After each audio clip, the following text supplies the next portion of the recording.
दोस्तों, अमेरिका ने एक तरफ भारत के ऊपर एक नई जांच बैठा दी है तो दूसरी तरफ भारत ने अमेरिका की धमकियों को दरकिनार करते हुए रूस से भारी मात्रा में तेल खरीदना शुरू कर दिया है और इसकी बढ़ोतरी 50% से भी ज्यादा की गई है। जानते हैं इन दोनों खबरों के बारे में इस वीडियो में डिटेल में। दरअसल डोनाल्ड ट्रंप की अगुवाई वाली अमेरिकी प्रशासन ने 16 बड़े व्यापारिक साझेदार देशों के खिलाफ नई जांच शुरू कर दी है।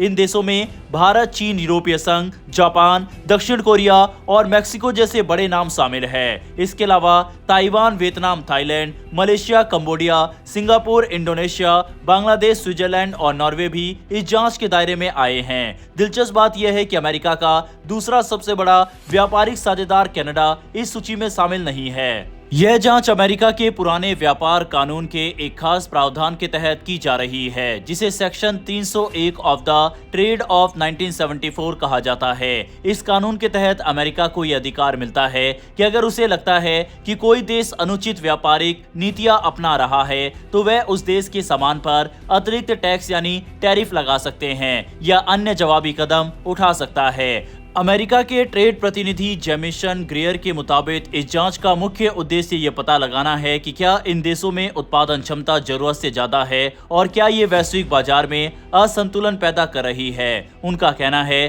कि कुछ देशों में लगातार बड़ा व्यापारिक सरप्लस यानी निर्यात ज्यादा और आयात कम रहने की वजह से अमेरिकी उद्योगों को नुकसान हो रहा है। इसी वजह से अमेरिका अब इस पूरे मामले की जांच कर रहा है। अमेरिकी प्रशासन का कहना है कि कई देशों में मैन्युफैक्चरिंग सेक्टर में बहुत ज्यादा उत्पादन किया जा रहा है जबकि उस उत्पादन की पूरी मांग नहीं है। इससे अंतर्राष्ट्रीय बाजार में सस्ते सामान की भरमार हो जाती है और अमेरिकी कंपनियों को कंपटीशन में नुकसान उठाना पड़ता है। इसी समस्या को एक्सेस कैपेसिटी यानी जरूरत से ज्यादा उत्पादन क्षमता कहा जाता है और यही इस जांच का मुख्य फोकस है। एक्सपर्ट्स का मानना है कि अगर इस जांच के बाद अमेरिका को लगता है कि कुछ देश वास्तव में अनुचित व्यापारिक नीतियां अपना रहे हैं तो इस गर्मी तक कई देशों के खिलाफ नए टैरिफ लगाए जा सकते हैं। इसका सीधा असर वैश्विक व्यापार पर पड़ सकता है। कई देशों के निर्यात को झटका लग सकता है। भारत जैसे देशों के लिए भी ये चिंता का विषय हो सकता है क्योंकि अमेरिका भारत का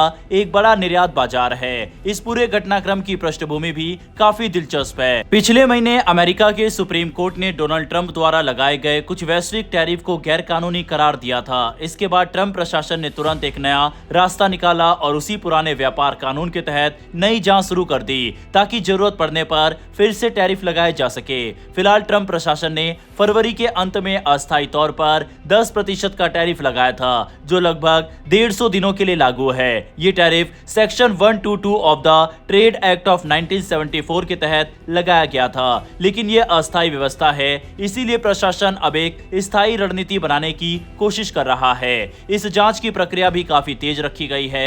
अमेरिका ने कहा है कि 15 अप्रैल तक इस मामले पर सार्वजनिक टिप्पणियां ली जाएगी और लगभग 5 मई के आसपास इस पर सार्वजनिक सुनवाई भी हो सकती है। इसके बाद अमेरिका ये तय करेगा कि किन देशों पर क्या कार्रवाई करनी है। इस बीच एक और महत्वपूर्ण जांच की घोषणा भी की गई है। अमेरिका ये भी जांच शुरू करने जा रहा है कि कहीं दूसरे देशों से आने वाला सामान में जबरन मजदूरी यानी फोर्स लेबर का इस्तेमाल तो नहीं किया जा रहा है। ये जांच 60 से ज्यादा देशों को कवर करेगी। अगर किसी देश के सामान में जबरन मजदूरी के सबूत मिलते हैं तो अमेरिका उस सामान के आयात पर प्रतिबंध भी लगा सकता है। इस मुद्दे पर चीन पहले से ही विवादों में रहा है। अमेरिका का आरोप है कि चीन के सिंजियांग क्षेत्र के उगर मुस्लिम समुदाय के लोगों से जबरन मजदूरी करवाई जाती है। इसी कारण पहले भी अमेरिका ने वहां से आने वाले कुछ उत्पादकों पर प्रतिबंध लगाया था। हालांकि चीन इन आरोपों को लगातार खारिज करता रहा है। ट्रंप प्रशासन का साफ कहना है कि उसका मुख्य उद्देश्य अमेरिकी उद्योगों की रक्षा करना है और अमेरिका के व्यापार घाटे को कम करना है। अमेरिकी अधिकारियों का मानना है कि अगर जरूरी हुआ तो वह टैरिफ और अन्य आर्थिक उपायों का इस्तेमाल करके अपने उद्योगों को मजबूत बनाएंगे। अब सबसे बड़ा सवाल यह है कि अगर अमेरिका सच में इन देशों पर नए टैरिफ लगाता है तो इसका असर कितना बड़ा होगा, क्योंकि जिन देशों की जांच हो रही है उनमें दुनिया की कई बड़ी अर्थव्यवस्थाएं शामिल है। ऐसे में वैश्विक व्यापार में तनाव बढ़ सकता है और कई देशों के बीच नए व्यापार विवाद भी शुरू हो सकते हैं। भारत के लिए भी ये स्थिति काफी अहम हो सकती है। अमेरिका भारत के सबसे बड़े निर्यात बाजार में से एक है, इसीलिए अगर किसी तरह के नए टैरिफ लागू होते हैं तो उसका असर भारतीय उद्योगों पर भी पड़ सकता है। आने वाले कुछ महीनों में ये साफ हो जाएगा कि अमेरिका इस जांच के बाद क्या फैसला लेता है और किन देशों पर क्या कार्रवाई होती है।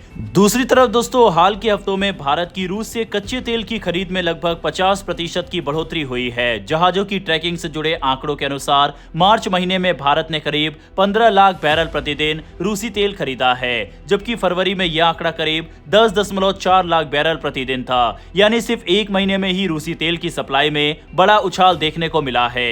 भारत दुनिया का तीसरा सबसे बड़ा कच्चा तेल आयात करने वाला देश है। देश की कुल तेल जरूरत का लगभग 88% हिस्सा विदेशों से आता है। भारत रोजाना करीब 5.8 मिलियन बैरल तेल की खपत करता है। इसमें से लगभग 2.5 से 2.7 मिलियन बैरल प्रतिदिन तेल मध्य पूर्व के देशों से आता रहा है। इन देशों में मुख्य रूप से सऊदी अरेबिया, इराक और यूनाइटेड अरब अमीरात शामिल है।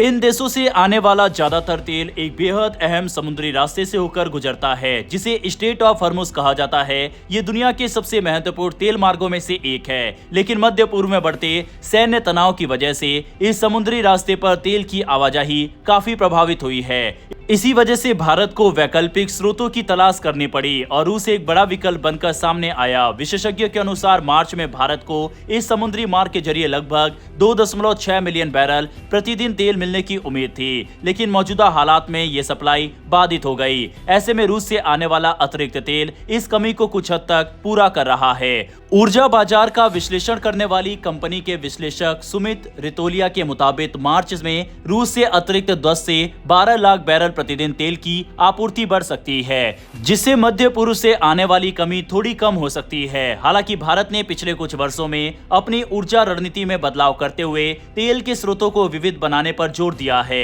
इसका मतलब है कि भारत अब सिर्फ एक क्षेत्र पर निर्भर नहीं रहना चाहता, बल्कि अलग अलग देशों से तेल खरीदकर जोखिम को कम करने की कोशिश कर रहा है। इसी रणनीति का नतीजा है कि रूस से तेल आयात लगातार बढ़ रहा है। दिलचस्प बात यह भी है कि भारत सिर्फ तेल ही नहीं खरीदता, बल्कि पेट्रोलियम उत्पादों का निर्यात भी करता है। साल 2025 में भारत से परिष्कृत पेट्रोलियम उत्पादों का औसत निर्यात करीब 11 लाख बैरल प्रतिदिन रहा। इसका मतलब है कि भारत कच्चा तेल आयात कर उसे रिफाइन करके दूसरे देशों को भी बेचता है। लेकिन इस पूरे संकट में एक और बड़ी चिंता सामने आ रही है, और वह है एलपीजी यानी रसोई गैस की सप्लाई। भारत में हर दिन करीब 10 लाख बैरल के बराबर एलपीजी की खपत होती है। इसमें से सिर्फ 40 से 45% गैस देश में ही बनती है, जबकि बाकी 55 से 60% गैस विदेशों से आयात करनी पड़ती है। सबसे बड़ी चुनौती यह है कि भारत द्वारा आयात की जाने वाली एलपीजी का लगभग 80 से 90% हिस्सा भी उसी समुद्री रास्ते से आता है, जिसे स्ट्रेट ऑफ हॉर्मुज कहा जाता है। यानी अगर इस क्षेत्र में तनाव बढ़ता है और जहाजों की आवाजाही रुकती है, तो भारत में रसोई गैस की उपलब्धता पर भी असर पड़ सकता है।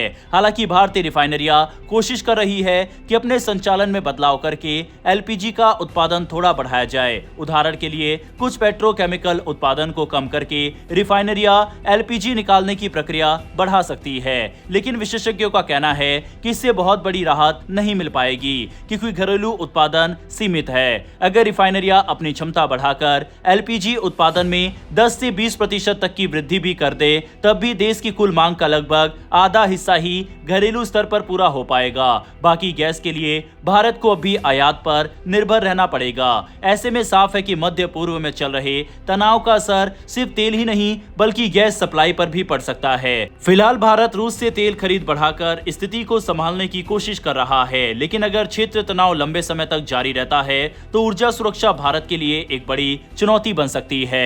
बहरहाल दोस्तों, इस वीडियो में इतना ही। दोनों खबरों पर अपनी राय कमेंट बॉक्स में लिखकर बताइएगा। इस तरह की डेली वीडियो के लिए नीचे दिए गए सब्सक्राइब बटन को प्रेस कर बेल आइकन को जरूर दबा लें। फिर मिलेंगे ऐसी एक नई वीडियो के साथ। धन्यवाद। जय हिंद, जय भारत।